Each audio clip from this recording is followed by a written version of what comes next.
Olá, amigos e amigas, sejam bem-vindos ao Osso de Prato, seu programa sobre as notícias do mercado financeiro. Hoje é dia 10 de dezembro de 2024, uma terça-feira. Eu sou o Bruno Macedo e estas notícias aos nossos merchants e Interactive Brokers, corretora completa, para você operar no mercado de ações, de bonds, de commodities, de títulos, de moedas, nos Estados Unidos, na Europa, na Ásia, no Brasil, diretamente. Se você usar o link que está na tela e na descrição, seguindo as condições, você pode ganhar até $200 como prêmio de boas-vindas. E se você quiser saber como operar na corretora, temos uma playlist completa, a qual eu deixo aqui na descrição para os interessados. Se você quiser se tornar um membro e ganhar vantagens adicionais, como lives e materiais exclusivos, só clicar aqui embaixo, será muito bem-vindo. E temos também um grupo do Telegram apenas de compartilhamento de conteúdo, livre acesso, link na descrição. Temos aí a parceria com a moto-joias.com.br para você adquirir joias feitas do metal que dá nome a este quadro, inteiramente de prata, de variadas temáticas, motociclismo, religiosas, esportivas, entre elas o logo aqui do canal, Osso de Prata, esse das cartinhas e tantas outras possibilidades. Usando o nosso cupom SF, tudo junto e minúsculo, você ganha frete grátis na modalidade PAC para suas compras com entrega em todo o Brasil e ainda pode parcelar algumas vezes sem juros no seu cartão de crédito. E se você é aquele inscrito de longa data, já deixe seu like, compartilhe esse vídeo com seus amigos e visite as redes sociais nossas aqui para fomentar a nossa iniciativa. Pois bem, a gente começa o renda passiva, aquela que a gente ganha sempre se trabalhar, os famosos proventos, juros sobre capital próprio e dividendos. Desde o nosso último vídeo, só temos aí de novidade o juros sobre capital próprio da São Martinho, empresa de açúcar e etanol, SMTO 3. Vai pagar aí 45 centavos, cuja data base é quinta, dia 12, estando anexo a partir dessa sexta-feira, 13. Pagamento em 19 de dezembro ainda desse ano.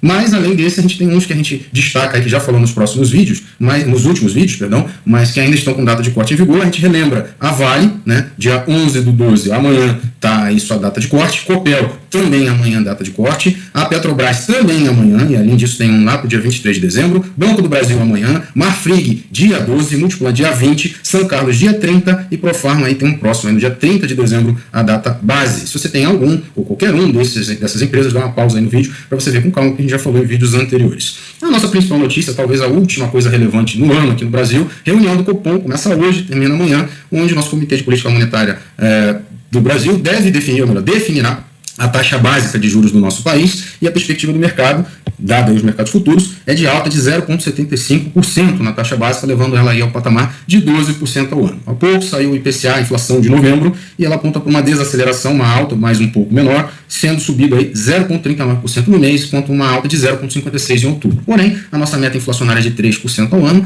com variação aí tolerada de 1,5% para cima ou para baixo, ou seja, vai de 1,5% a 4,5 pontos percentuais, logo supera aí a tolerância da meta, né, que chegou aí a 4,75%. Eu botei 4,75%, mas na verdade é 4,5%, né? Então já estamos em 4,87%, a inflação está acima do previsto e a narrativa para o aumento da taxa de juros persiste. Os efeitos já estão sendo sentidos nos ativos de renda variável, a imensa maioria dos ativos baseados no Brasil, bancos, empresas aí construtoras, entre tantos outros setores, o varejo principalmente, em queda, mesmo boas empresas, porém algumas exceções pontuais têm que ser destacadas aí com desempenho positivo, commodities exportadoras e as empresas relacionadas. Então, Klabin, Suzano, exportadoras de papel, de carnes e principalmente de minério de ferro, essas duas últimas aí muito impulsionadas pelos novos pacotes de estímulos anunciados na China, algo sem precedente desde 2010 e já começou a dar um up principalmente aí na Vale. Mas a imensa maioria da Bolsa sofre e também os títulos do Tesouro Direto, ainda que paguem boa parte deles 14% ao ano, os tesouros aí fixados, tem dificuldade em captar recursos, né? A gente viu alguns leilões aí, como o professor Alexandre Cabral mostrou, que mesmo institucionais não tiveram interesse em comprar, zero compras, num cenário de desconfiança sobre o cenário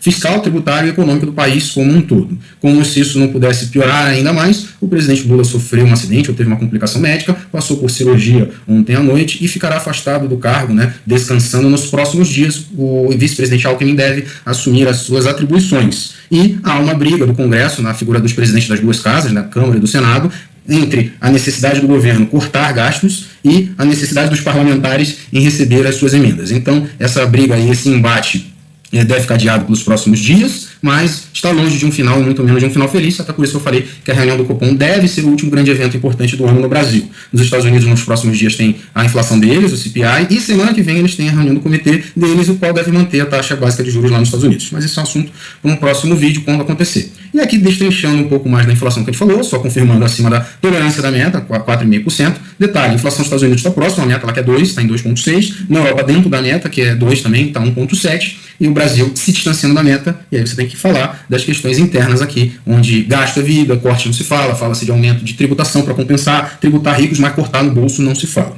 O índice geral subiu 0,39, como dito, e a gente destaca aqui na ponta negativa para nós, né, a de maior inflação, alimentação e bebidas 1,55, despesas pessoais 1,43 e transporte 0,89. Vejam só, foram as únicas que subiram, mas subiram tão significativamente que deram esse impacto, principalmente alimentação e bebidas, que é o que impacta aí mais no bolso do mais pobre. Na ponta positiva para nós, né, o de deflação, a habitação caiu quase o mesmo tanto que subiu a alimentação, 1,53, também caiu aí vestuário 0,12, artigos de residência 0,31, saúde e cuidados pessoais 0,06, educação 0,04 e comunicação 0,10. Ainda assim, o que impacta mais pobre foi o que subiu, alimentação e transporte, e talvez até essas despesas pessoais. Então não dá para dizer nem que esse 0,39 reflete a realidade da população, porque quem deve estar sofrendo mais, muito mais do que esse índice replica, são os mais pobres, dado a alta nos índices aqui, como de alimentação falado.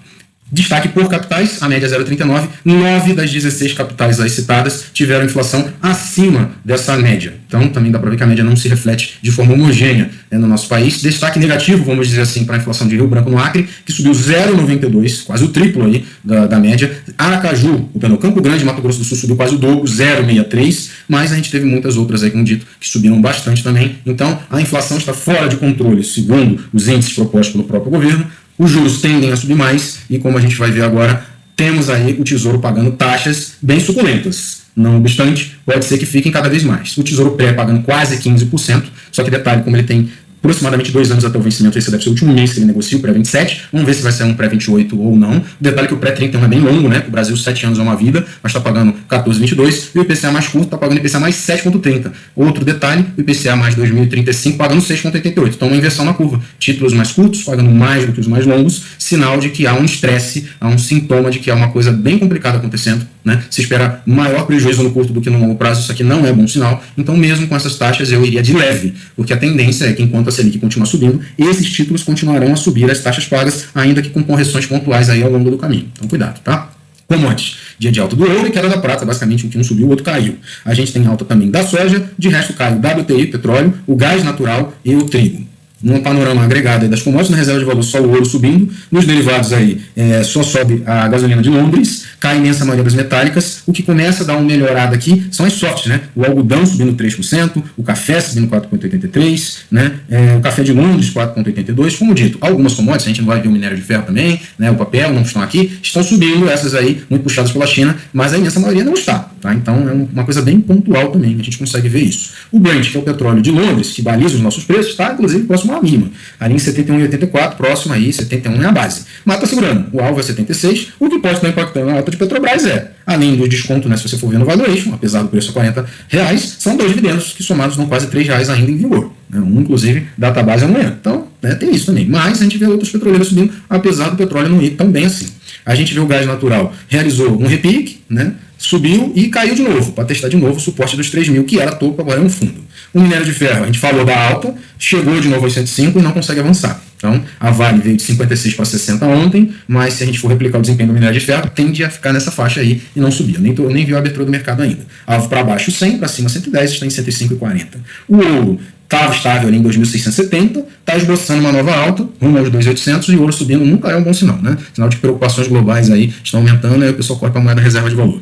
Índices globais, na segunda-feira caiu o Dow Jones e o S&P 500 e a Bolsa Canadense, o DAX alemão abriu em alta de 0,12, Nikkei japonês fechou em alta de 0,55 e a Bolsa australiana fechou hoje em alta de 0,36, lembrando o fuso horário. As demais bolsas americanas, Nasdaq também caiu, assim como o Russell Índice de Small Caps, e o VIX caiu levemente, já vamos falar um pouco mais. Bolsas na Europa, imensa maioria em queda, na Ásia, diria que a maior parte em alta, puxada pelas bolsas na China. Tá bom? Começando pelo nosso índice, bateu um fundo ali em 124.500 e de lá para cá vem subindo. Está agora quase em 128 mil pontos, ignorando o panorama global. Mas detalhe, macro tendência ainda é de queda até que eventualmente vão para 130 mil. Você vai esperar isso para comprar? Não, ainda tá bom para comprar muitos ativos, né? Eu não diria talvez Petro, mas Vale ainda tá bom. Tem muitos ativos aí muito descontados, mas podem ficar mais com esse panorama de juros. O IFIX, por exemplo, reagiu, voltou acima dos 3 mil pontos, mas não avança mais. Ele só negou a mínima ali em 2.975. Então está ainda muito favorável para fundos imobiliários, se você gosta dessa classe de ativos. A abertura da Bolsa Brasileira em dólar, o EWZ, em alta, mas nada significativo, ainda muito próximo às mínimas aí talvez do ano, com a volatilidade tendo caído bastante, 29,70. Que talvez não seja um sinal tão bom, porque chegando em 29 não parece que está indo lá no 26, e se a volatilidade voltar a subir, tende a nossa bolsa voltar a cair em dólar. E a gente vai falar que isso muito em relação ao câmbio, né, que está bem puxado no nosso país, continua acima dos R$6. A bolsa americana fez um topo ali em 6.100 pontos, corrigiu 6.052, mas está longe de fazer uma correção severa. Detalhe, né, não está tão propício para compra, mas se você vai comprando aos poucos, dá para ver que o desempenho é bem satisfatório. A volatilidade está um pouco distante da mínima, que foi em 13, está em 14, mas ainda está próximo às mínimas, mesmo panorama da Bolsa Brasileira nesse sentido. Volatilidade tende a voltar a subir agora, já que está em mínimas, com ela subindo, a Bolsa Americana tende a cair. Não que uma coisa tenha relação, mas geralmente a volatilidade sobe com quedas maiores, mas dá para subir volatilidade com altas também, não muito esperadas quando você está em topo. Índice dólar, 106,36, corrigiu e já volta a subir. Moeda americana muito forte em relação às demais, em relação ao globo, euro, iene, franco suíço, e em relação ao real também. Se não está em 6,10, que foi a máxima, já ainda está em 6,3, e a moeda não perde aí os R$6, o dólar em relação ao real. Que é um péssimo sinal, dólar a esse patamar aí realmente dificulta, né? Mas é bom para o gringo, né? Que agora está com um câmbio bem favorável, pode começar a entrar no nosso país, aproveitando a força da moeda deles em relação à nossa, para fazer algum tipo de especulação. Assim que eles olham para o Brasil, não tem como ser diferente para eles. Para nós, os custos aumentam, né? Dado que tudo é precificado em dólar, mesmo que eles não queiram usar o preço do petróleo, por exemplo, em dólar, é assim que o mundo vende, né? E compra. Então, pouco importa como o Brasil queira precificar. O euro corrigiu também, mas ainda está em 6,35. A máxima foi em 6,45, muito cara ainda, nossa moeda bem desapreciada. Talvez seja um ponto de compra. E o Bitcoin, após ter superado 100 mil pontos, faz uma correção, no meu entender, pontual, voltando aí aos 97.791 dólares, 594 mil reais, também abaixo aí dos 600 mil reais. Quer dizer que é para desesperar, vender agora e realizar lucro? Não. Pode ser que caia, pode ser que suba. Com criptos eu faço a estratégia de compras pequenas e pontuais toda semana, e assim isso aqui não assusta. Mas, sinal de que realmente pode vir correções maiores aí, né, estão embrecando. Ethereum, mesma coisa, uma correção um pouco mais significativa, saindo ali dos 24 mil reais para 22.539 reais, e dos 4 mil dólares para os 3.700 dólares, mesmo racional, as criptos depois de novo topo histórico, fazendo correção, talvez até pontual, talvez não seja algo indefinitivo. E é isso, amigos, era o que a gente tinha para dizer no vídeo de hoje, agradeço a paciência e a audiência de todos, um abraço no coração e... vai sim!